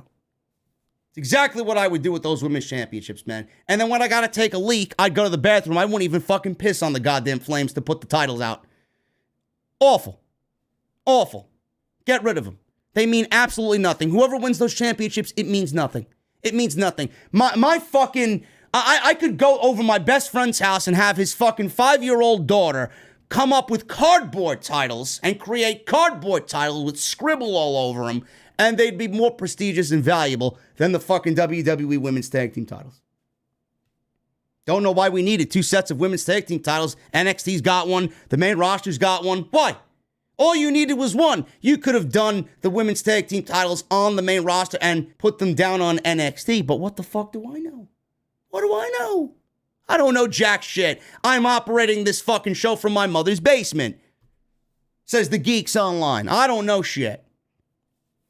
Vega and Carmella lose because Carmella was outside. She wasn't available for this match. She dropped to ringside to flirt with her fiancé, who was on commentary, a.k.a. Corey Graves. Vega went for a tag. Carmella wasn't there. Graves and Carmella were obviously fucking all lovey-dovey. Vega was then put in a riptide, and she was pinned by Rhea Ripley, Rhea Cringely. 1, 2, 3, and that was it. That was it. Finn Balor, he wrestled Austin Theory again. This is the 3rd time in about a month and a half. I've seen this before. No reason to see it again. This match went to a DQ. Balor wins via DQ. Balor, right at the start, he went for a sling blade. He then aggressively was stomping away at Theory. Theory made a comeback after blocking a a Balor suplex. Balor made a comeback for a couple of moments, and he climbed up to the top rope. Priest showed up and shoved Balor off the top rope. Referee called for the bell, and that was it. Damian Priest versus Finn Balor will be your United States Championship match at WrestleMania. Seemingly, they turned Damian Priest into a heel. I got to see what they do now. Is he going to turn into, or continue to turn into, Jekyll and Hyde, Damian Priest? Is he going to be angry still? Or have we now kind of gotten the gist of it? He's now turned heel. He's automatically going to be angry. He's not playing babyface Damian Priest anymore and then transforming into angry Damian Priest. He's now a heel. He should be angry all the time. Boring. This is the best that they got for both Priest and Finn Balor. Great job, Bruce. Great job. I guarantee you the 100,000 people in AT&T Stadium will be half asleep during this match. Bianca Belair was interviewed by Kevin Patrick, and she was asked if she'll be using her hair at WrestleMania. Belair said she has one rule: don't touch the hair. She said Becky tried to use her hair against her, so she had to pay for that. She said she'll win and walk out of WrestleMania as the Raw Women's Champion. Who cares? Who cares? Who cares if Bianca Belair wins the Raw Women's Championship? What's happening after she wins the championship is what I'm concerned with. Just throwing it out there, man. Watch, Bianca Belair wins the championship. Guarantee you we get Lacey Evans coming back, challenging for the Raw Women's Championship. You're going to be begging for Becky Lynch to come back. Begging for Miss Cringe to come back. Kevin Owens, he was in the ring. He was the final segment of the night. It's official. Kevin Owens is in the ring and says, I don't have a WrestleMania match. He says he has found a way to get there, though. He said it depends on the answer he gets to this next question. He says he wants to have the biggest KO show ever, and he's thought of whom he could ask to be a guest. He said because of where WrestleMania is taking place, it has to be some lowlife from Texas. He said it could be that blowhard bag of wind, JBL. And he says, but the horns on the hood of the limo would make a more interesting guest than JBL. I would absolutely have to agree. He then said Booker T. Booker T called him a liar last week on social media. He said Booker T might be from Texas, but he spent most of his career in a tag team called Harlem Heat and then spoke in a bad accent as King Booker. So he doesn't want to interview a hypocrite. He said Shawn Michaels is a proud Texan, but he's a proud Canadian, so it would be sacrilegious to have him on the KO show. So out of respect of Bret Hart, HBK isn't invited. He says he has the perfect guest in mind. He said just like Texas, he is a broken down shell of his former self, living off his past glory. Seemingly what WWE loves to do and loves to go and get. People that are a broken down shell of their former selves, living off their past glory. WWE always living off their past glory and fucking the future over. He said this guy has probably let himself go, drinking beer like the redneck he is. He says his knees are so shot, he had to wear knee braces in his matches just to get by. He says he might need a walker to get to the ring. He said nothing would make him happier than to give him a stunner he'll never forget and then pour a glass of milk over his lifeless body. I didn't know Kevin Owens was a non-alcoholic. Maybe I missed that somewhere in translation. A glass of milk? Who drinks milk? Oat milk, maybe, but not whole milk. Steve Austin, I know you're watching, but I know you don't have the guts to respond. He says he's calling out Stone Cold Steve Austin, and that was it. Then we got the graphic of the KO show to happen at WrestleMania. Kevin Owens and Stone Cold Steve Austin. Steve Austin as guest on KO show? Question mark. And we heard Steve Austin's theme music. We heard the glass shattering. Why would you do that? Why would they play the graphic of Kevin Owens and Stone Cold Steve Austin? They legitimately played this graphic, showed the graphic on TV with the theme music of Stone Cold Steve Austin playing in the background. You heard the glass shattering, and you heard that just iconic theme playing. Why would you do that? Why would you play that during a segment like this to show a graphic instead of waiting to play that music next week when he comes out and accepts the challenge, or the week after that, or appears at WrestleMania, why would you play that on Monday Night Raw and then not deliver Stone Cold Steve Austin? I don't know. WWE is just, they're just illogical fucking morons. What a waste of fucking 3 hours this show was. Outside of the first hour, which clearly was an inspiration from Revolution, that tag team match was great. And I wish WWE would take influence and inspiration from AEW a little bit more often instead of just doing it every other 4 fucking months when AEW's got a pay-per-view, right? You got the roster to do that, so do it. And then the Edge promo, and that was pretty much it. Everything else on this show was fucking terrible. Everything on this show was terrible. The open, the middle, and the end. That was it. Everything else in between was a complete shit show. WrestleMania is shaping up to be the worst WrestleMania of all time. WrestleMania 38 is going to be by far and away the worst WrestleMania that the company has ever produced. We're about to get into the Super Chats, guys. Thank you so very much for all of your support. I really appreciate you hanging out with me on your Monday nights, wherever you are. 2,400 in the venue tonight for Monday Night Raw. Get your Super Chats in. It's last call in the venue. Hit that thumbs up. I only see 787 likes. But we got 2,400 people in the venue, man. I need 1,000 at least, minimum, on the live stream. So if you guys are in the chat and have not hit the thumbs up, please make sure you guys hit that thumbs up. Continue to become a channel member as well on the podcast and on the live stream. It's a great way to get those emotes. And you guys get those emotes and those custom badges to use in the live stream chat and show off your VIP status. Make sure you guys check out my sponsor for today's show, and that is my very good friends over at Honey. JoinHoney.com/offthescripts. I know you guys love shopping online. Everybody loves shopping online. A lot of what I bought for the office and the home office and the podcast is through Honey.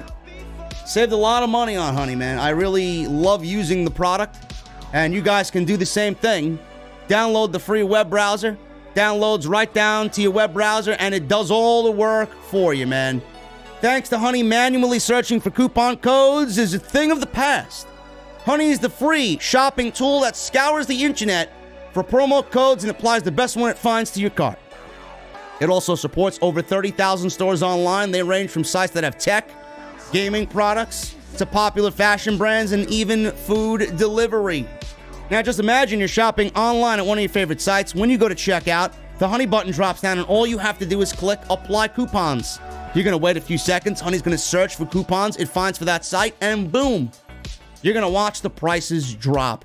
Tech. All my tech came from Honey. My cat's cat food came from Honey, man. I save money even on their food and their toys. And I save monthly. I save a lot of money, man, just on that stuff alone. Honey has found over 17 million members, over $2 billion in savings. So if you guys don't already have Honey, you guys could be straight up missing out. It's literally free. It installs in seconds. And by getting it, you're doing yourself and me a favor. So make sure you guys go over there and use our link, joinhoney.com/offthescripts. I'd never recommend anything that I don't use, ever. Everything that I usually talk about on this show, I use in my everyday life. I would never recommend or steer you guys wrong. You guys can get Honey for free. Joinhoney.com/offthescript. Let's get into the Super Chats, man. Starting at the top, we got D. Bastardo with a $5 Super Chat. Friday, I sent the Super Chat that read, I have Britt, you have Rosa, loser buys meal at TB House. I meant Tennessee Avenue Beer Hall. You said, okay, I'll take that bet. Bro, it's not over yet. It's not over yet, bro. Rosa's going to win the title in a couple of weeks. She's going to win the title from Baker in San Antonio. Just give it a couple of weeks, man. We're going to even each other out. I'm going to buy you a beer anyway. Don't worry about it. Michelle Moran with a $5 Super Chat. RKBRO won because they are still mega over. And if we don't get Owens versus Rollins at WrestleMania, then maybe we get Owens, Rollins versus Usos. Brand split be damned. No. Now, Rollins, I don't know what Rollins is doing, man. It's either Rollins and Cody or nothing for Rollins. I do RKBRO versus Usos, unify the titles. Kevin Owens and the KO show is going to be his WrestleMania moment. Aaron King with a $2 super chat. Throw the 24/7 title off a 30-story building. Please, give it to me. I'd gladly do it. And I'm afraid of heights, man. Tony Brown with a $9.99 super chat. Tasty BM. Sasha Banks or Bailey? BM means booty meat, by the way. I'm going with Sasha. I'm going with Sasha there, buddy. D Bastardo with a $5 super chat. Employees got called into the PC last minute to do shoots late tonight. You have to be available for them 24/7. Disorganized mess. Triple H, where are you? Employees got called into the PC to do last minute shoots late tonight. Why? What was so important that couldn't wait till tomorrow morning? I will never understand the management in WWE, man. Joseph Taylor with a $2 super chat. Raw was a 5 out of 10. Not a bad show. Joseph Taylor, you clearly watched the wrong show tonight. I don't know what the fuck you were watching. Akachi Ra with a $5 super chat. Did we find that Microsoft support geek that DDoSed your stream earlier? I don't think he DDoSed anything, man. We're good to go tonight. It was just one of those freak things that happened. It upset me greatly, but I am okay today, man. I got through the show and everything was good. And it was a good show tonight. My show, not Raw. Jay Patterson with a $5 super chat. I'm calling it right now. Bianca is losing that braid before or at WrestleMania. Becky is going to cut it. Bro, now you will this into existence, man. I swear to God, if they do that, that would be fucking terrible. I would not be surprised, though. They change everybody else, so why not? Lauren Hunt with a $2 super chat. Looks like Vince changed his Mania plans again. Vince right now is currently changing his WrestleMania plans. And they'll change about 1,000 fucking times more before we get there. Jeremy Harris with a $5 super chat. Revolution was awesome. The more I watch AEW, the less I like WWE. I'm pretty sure you feel the same way, JD. My drinks are ice and cold. Cheers to AEW. Your drinks are ice and cold? Or ice cold? I think your drinks are ice cold, buddy. Ice is cold, yes, but you're not drinking ice. Let me pour you a shot, man. Enjoy yourself. Matt Eagle with a $4.99 super chat. Sorry, you have to come off a great AEW Revolution high by putting up with another dreadful Raw, JD. Don't apologize, man. I love doing this for you guys. I just can't stand watching 3 hours of subpar sports entertainment. Brandon Jefferson, finally a member. Let me get a shot of tequila with one of those of Jesse's Tacos. You don't want Jesse's Tacos, man. I'll give you another shot of tequila instead of Jesse's Tacos, man. I heard that he burnt the pork that he grilled tonight. You don't want it. And he doesn't put sour cream on his tacos, man. Nothing. So you got dry-ass pork and no sour cream and no cheese. No cheese. What type of fucking man is this? Gonna have to dump you. Donald Prange with a $1.99 super chat. Hopefully I pronounced that right, bud. Only if Chavo Guerrero was Mrs. Surprise Partner. I would actually take that over fucking Logan Paul, to be quite honest with you. Chad Hopper with a $5 super chat. How pathetic. WWE trying to generate interest by bringing up Stone Cold. A WrestleMania I will not watch. Can't wait for the Owen Hart Cup. Yes, the Owen Hart Cup is going to be awesome. KMG with a $10 super chat. Hope you enjoyed Revolution, JD. I paid $50 for it, and I wouldn't play. And it wouldn't play. I would be watching any more AEW pay-per-views until they ditch the god-awful Bleacher Report app. Absolutely ridiculous. I'm sorry about that, KMG. I don't use Bleacher Report. I went through traditional pay-per-view cable provider means, man. I went through Verizon. Not a single problem all night, besides the fucking internet issue. I don't know why you didn't use Fight TV. You could have used Fight TV as well. Fight TV is better than the Bleacher Report app. Next time.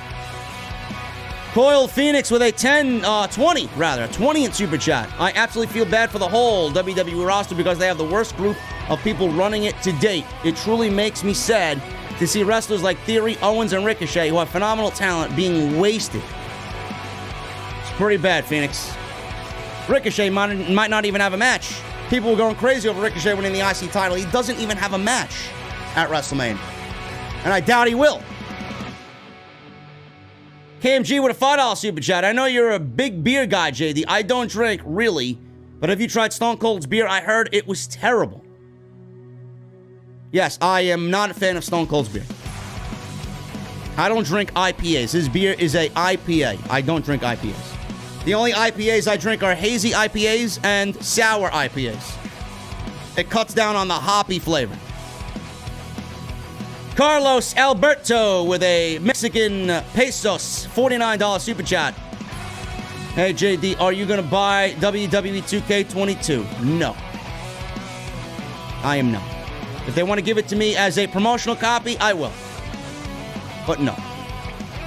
Bright Studios. Love the show, JD. Thank you for enduring through Monday Night Raw so I don't have to.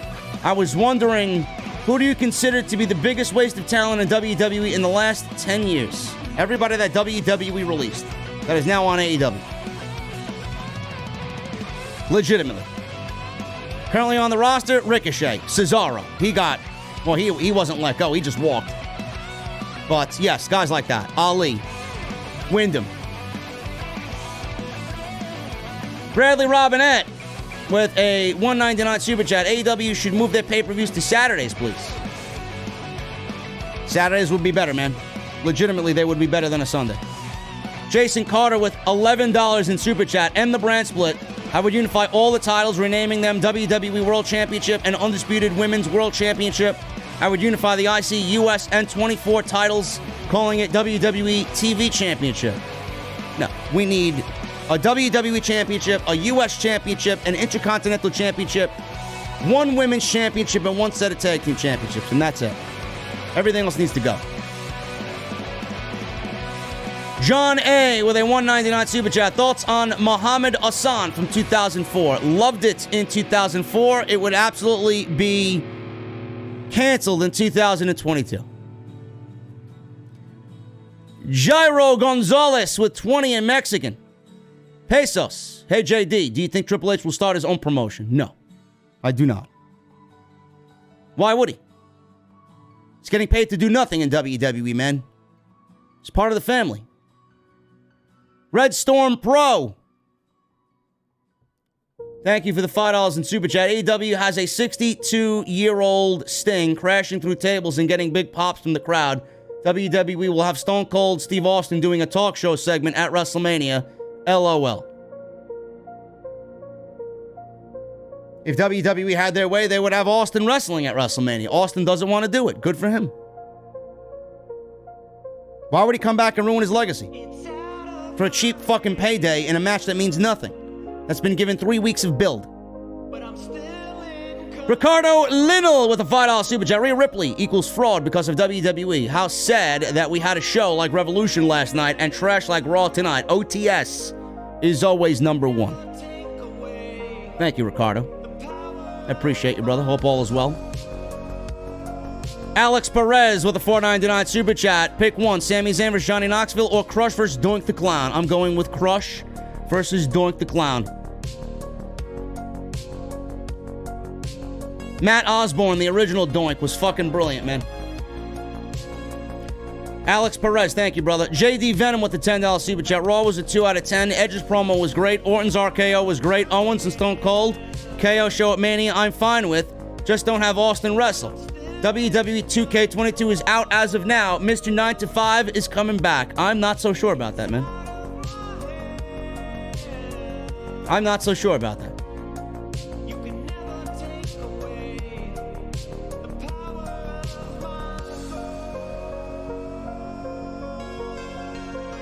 Shakoy with a $5 Super Chat. WWE 2K22 is looking like a boring UFC clone game. Better than 2K20. Nothing that is impactful. Also, gamers can't even play against each other online. Well, that's because it's not officially out yet. All the fucking geeks that pre-ordered it They're the only ones that have access to it.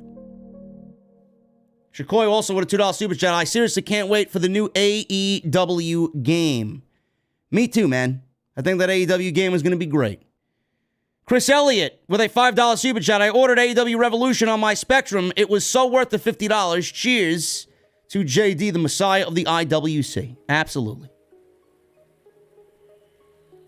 And Bobby Means with a $5 super chat. I think Britt needs to lose. Give her a break. Rosa is now the future of that women's division. Britt needs to go back to the dentist office and sell Arbor Mist. Yo, why the disrespect for Britt Baker, man? Why the disrespect for the doctor?